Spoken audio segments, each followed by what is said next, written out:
Bonjour à tous. Nous voilà encore réunis avec notre ami Jérémy Jussomme et Toujours. aujourd'hui notre invité Charlie. Charlie Fornacier. Ça va Charlie? En C'est bien pleine ça, ouais. forme?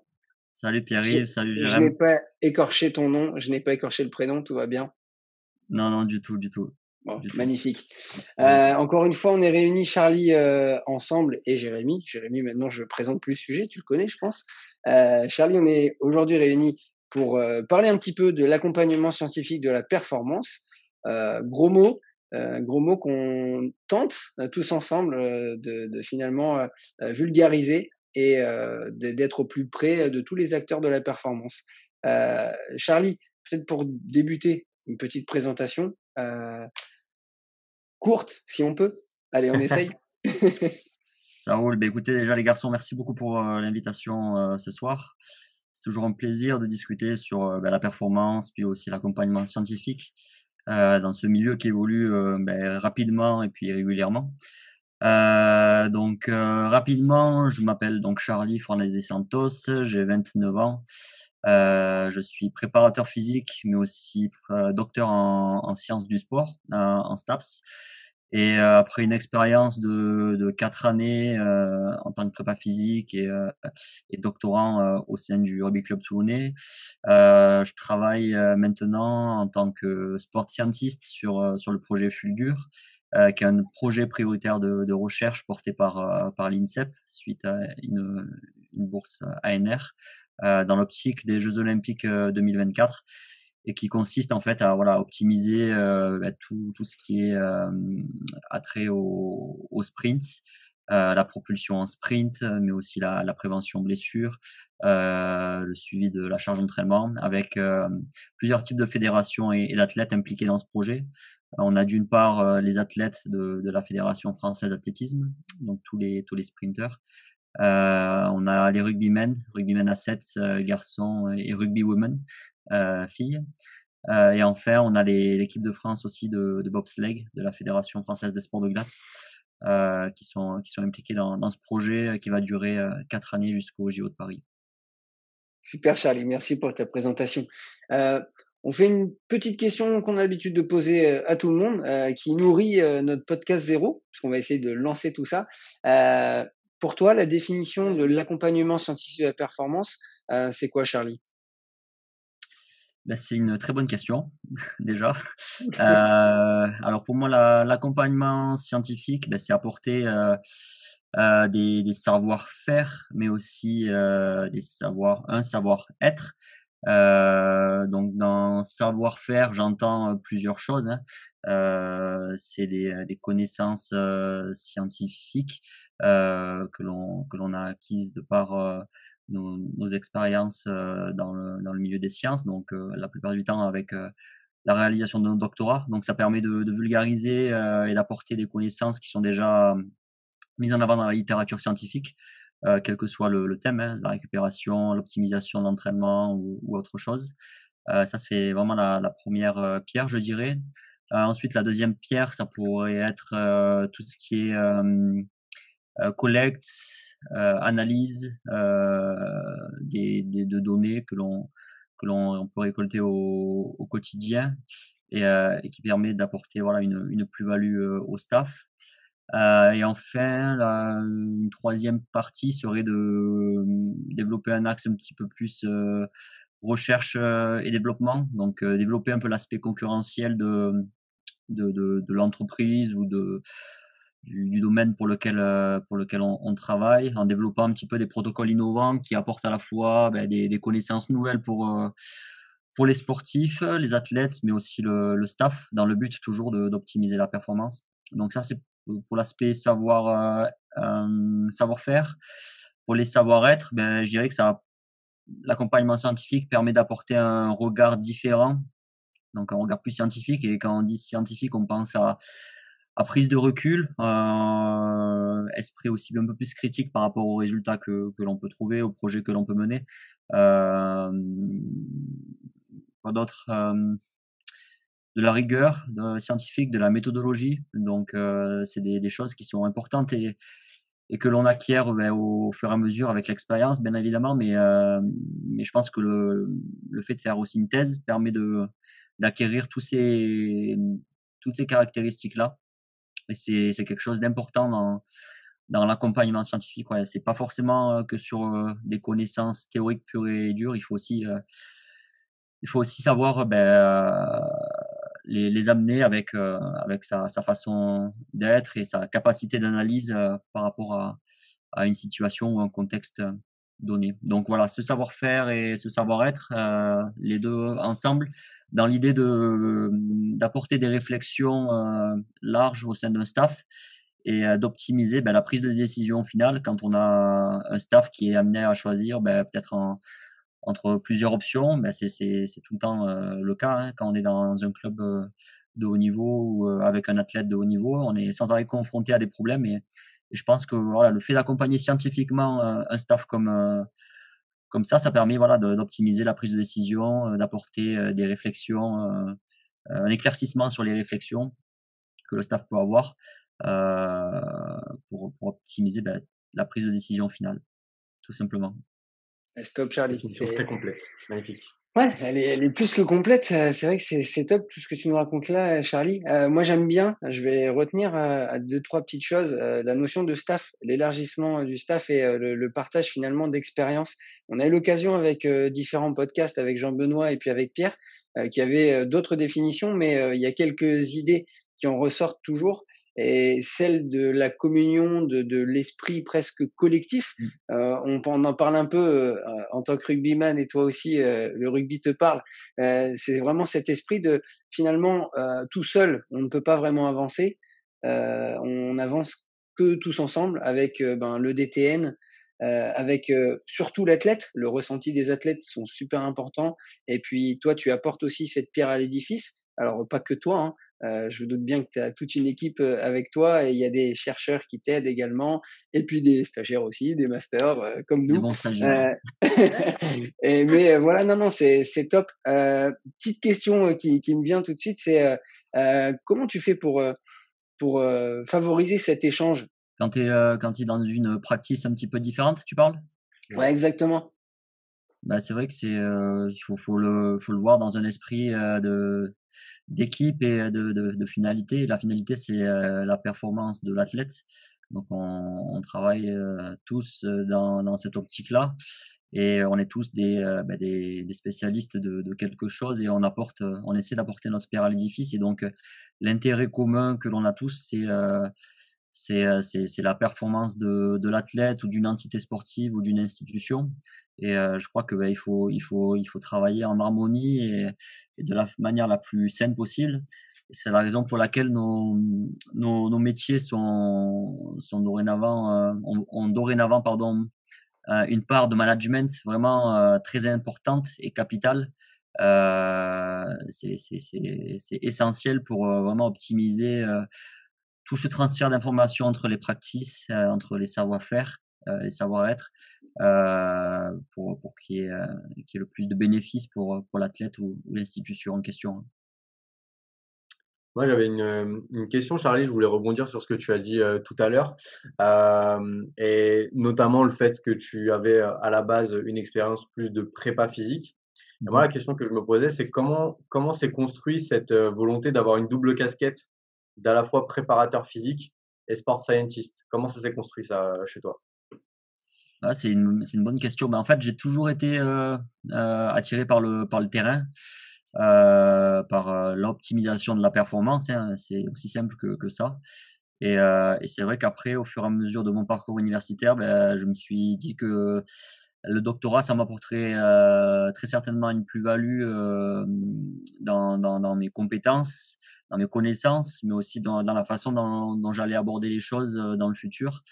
Et, euh, et c'est vrai que maintenant, c'est un plus dans le sens où je peux basculer d'une casquette à une autre, mais j'associe aussi surtout les deux, puisque j'arrive à m'identifier par rapport aux problématiques de terrain auxquelles les hommes de terrain font face et à identifier des pistes, des réflexions pour solutionner ou en tout cas apporter des pistes pour optimiser ces performances-là ou,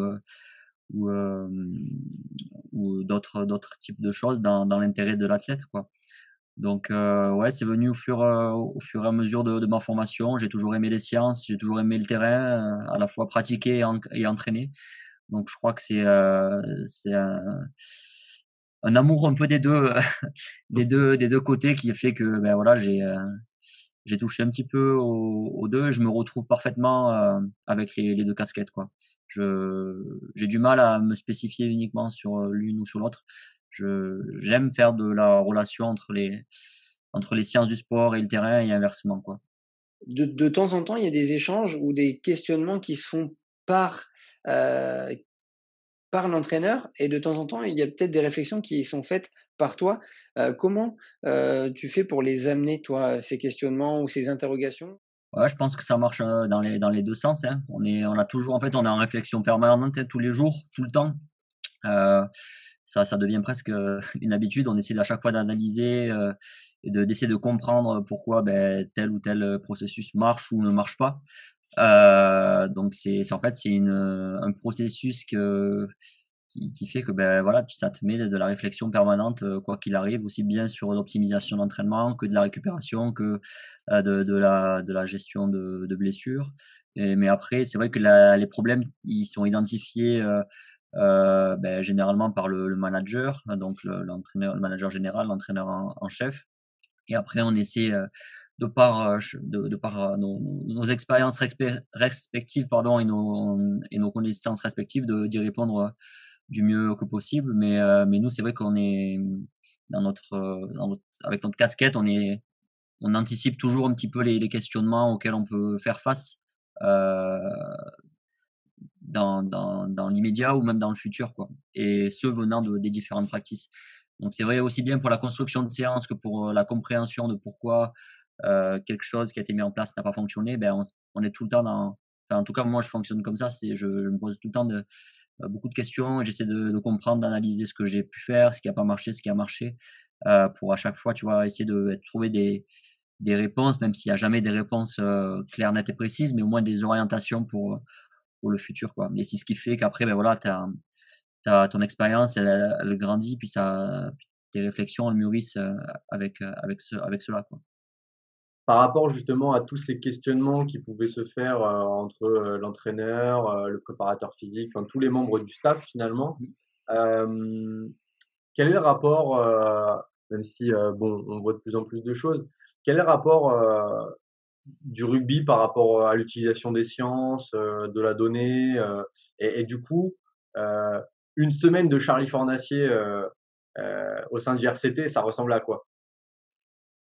Hem, alors pour répondre à la première partie de ta question, je crois que le rugby a très, très bien évolué sur, ben, l'apport des sciences, dans le sport et dans les connaissances que ça a pu, apporter de manière générale pour la performance depuis les années, on va dire 2010.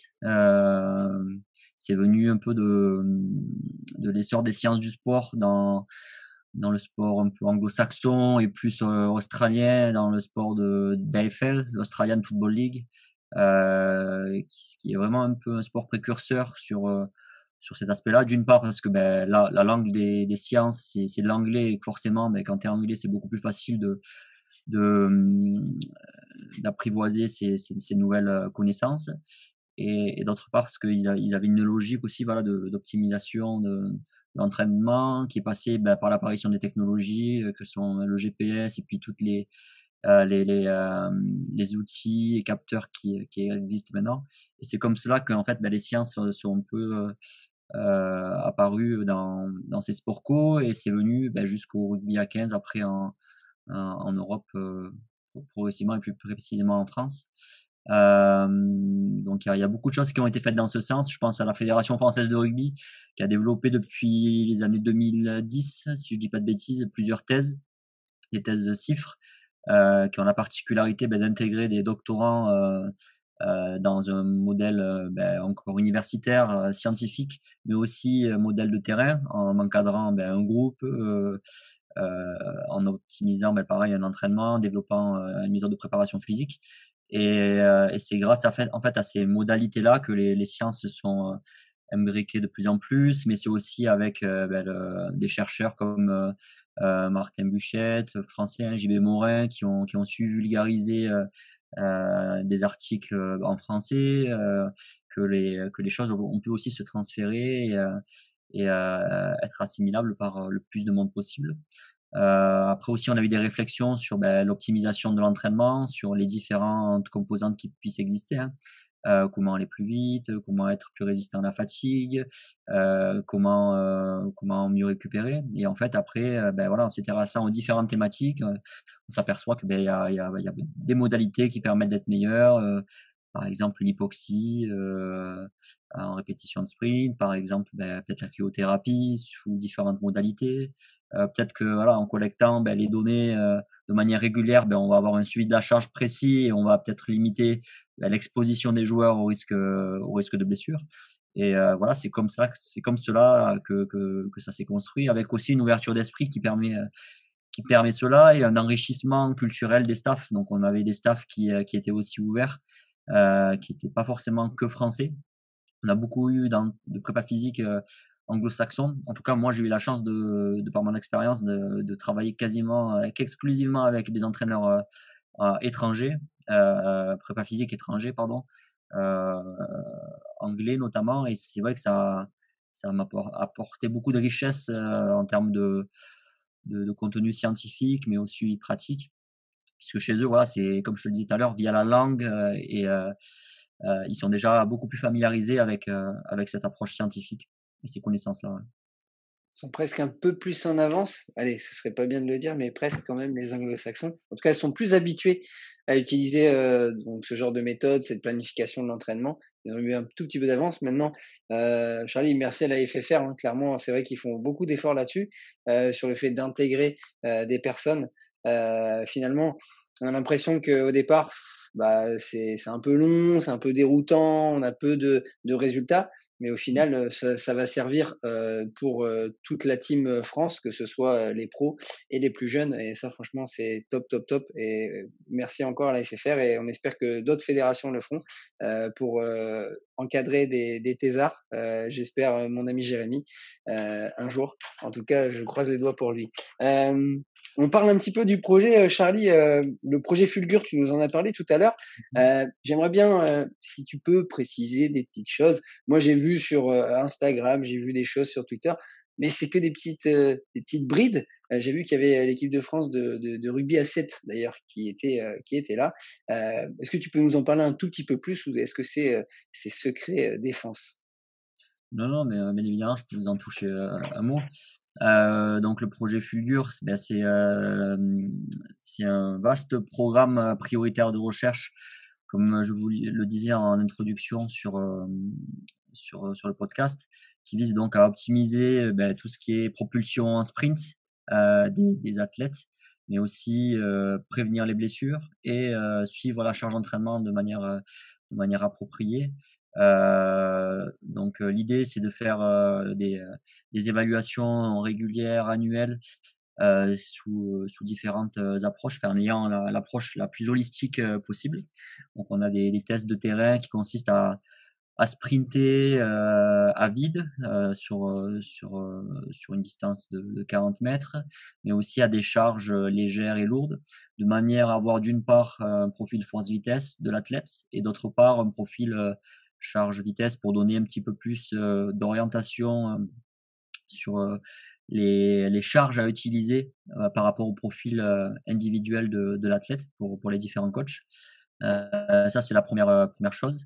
La deuxième chose, c'est tout ce qui est suivi de la charge d'entraînement pour voir tout ce que l'athlète est amené à réaliser au quotidien dans son entraînement, aussi bien sur terrain, sur piste qu'en salle de musculation. Pour voir voilà, comment cela est construit, comment cela est digéré et le potentiel lien avec d'éventuelles blessures. Et enfin, les autres parties, ça concerne les parties plus en laboratoire qui visent à évaluer les contractions musculaires au niveau de la hanche, du genou, de la cheville, pour voir d'éventuelles asymétries ou déficits dans le but de renforcer ces maillons un petit peu faibles de la chaîne pour réduire l'exposition aux blessures de ces athlètes-là dans tout leur processus d'entraînement jusqu'au JO. Et puis il y a une approche également un peu plus psychologique qui vise à cartographier un petit peu les caractéristiques de l'athlète sur l'aspect psycho. Donc je suis pas un spécialiste psycho, mais c'est différentes parties qui seront imbriquées ensuite et qui permettront de donner un petit peu des tendances sur l'entraînement et d'orienter un peu plus individuellement, donner en tout cas des conseils et des réflexions, comme je te le disais tout à l'heure, aux coachs et aux athlètes en vue d'optimiser leur entraînement jusqu'à Paris 2024. Justement, par rapport à cet aspect communication avec les entraîneurs, etc., comment est-ce que tu te nourris de ton expérience très terrain pour faire passer, véhiculer les messages les plus simples possibles aux coachs et les faire adhérer au projet? C'est une très bonne question. Je dirais il faut parler assez simple, hein. Je prends toujours l'exemple de parler comme à une personne, à son grand-père ou sa grand-mère qui comprend pas grand-chose au sujet sur lequel on travaille d'un point de vue scientifique. Utiliser des mots simples de manière illustrée par rapport au contexte de la discipline pour que voilà, cela fasse écho directement au coach et lui parler vraiment dans des termes qui manipule et qui l'utilise dans son quotidien pour que le transfert et l'information se fassent de la manière la plus claire possible. Voilà, faut vulgariser en quelque sorte hein, l'information pour lui rendre accessible, même si voilà, il y a un langage, on va dire, scientifique et des, euh, des termes scientifiques plus à aborder avec des scientifiques et des termes qu'on va aborder beaucoup plus avec les hommes de terrain qui vont leur parler et faire du sens dans leur entraînement, dans leur processus d'entraînement. Ouais, clairement, c'est à l'instar de mon métier, donc de kiné. De kiné à kiné, on peut communiquer et utiliser tous les termes possibles, en tout cas en anatomie. Mais l'objectif, c'est que le patient comprenne et surtout qu'il applique les exercices qu'on lui a demandé et pourquoi il est fait. Et c'est vrai que clairement, de vulgariser et puis presque de dire au patient, est-ce que tu es capable de me ressortir un petit peu ce que je t'ai expliqué?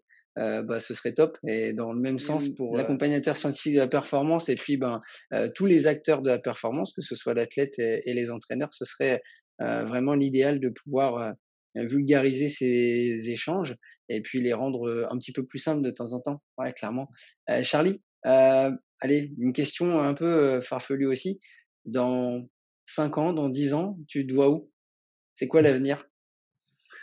Écoute, si je le savais, je te le dirais Et, bien, mais notamment l'avenir du métier en soi d'accompagnateur scientifique. ouais, la plaisanterie mise à part, l'avenir du métier, écoute, je pense que c'est un métier qui est amené à se développer encore et encore, notamment voilà, avec tous les événements qui vont arriver en France, que ce soit le rugby, avec la Coupe du Monde de rugby en 2023, mais surtout les Jeux Olympiques en 2024 à Paris. Je pense que ça va être vraiment le moteur de développement de ce métier-là, comme ça a pu être le cas, tu vois, avec les projets PPR qui se sont développés. Et après, je pense que voilà, les clubs vont aussi s'identifier à cela et vont voir l'intérêt d'avoir des profils de ce type dans leur staff pour encore accroître leur potentiel concurrentiel dans un objectif de performance. Et je crois que beaucoup de clubs à l'étranger ont commencé à suivre un petit peu cette organisation-là. Je pense encore une fois à l'Australie et la FL qui est organisée de ce type-là. Ou même tu vois le prépa physique ou le sport scientist comme tu veux est responsable et le high performance manager, donc le manager de la perf qui gère tout ce qui a trait à la perf. Et je pense qu'on va on peut se rapprocher vers ces modèles-là. Mais en tout cas, ouais, je crois que on va avoir un développement de ce métier-là, comme ça peut l'être pour le data scientist, tu vois, sur les nouvelles technologies et l'accumulation des données qui est de plus en plus importante.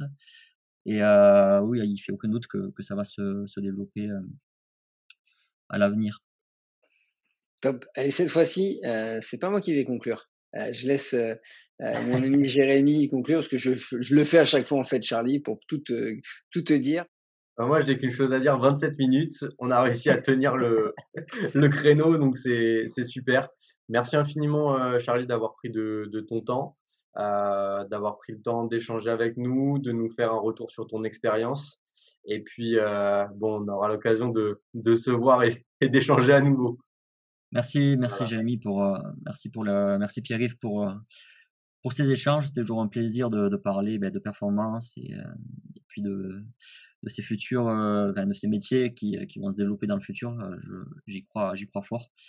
Et bonne chance et bon courage à vous là pour les futurs épisodes.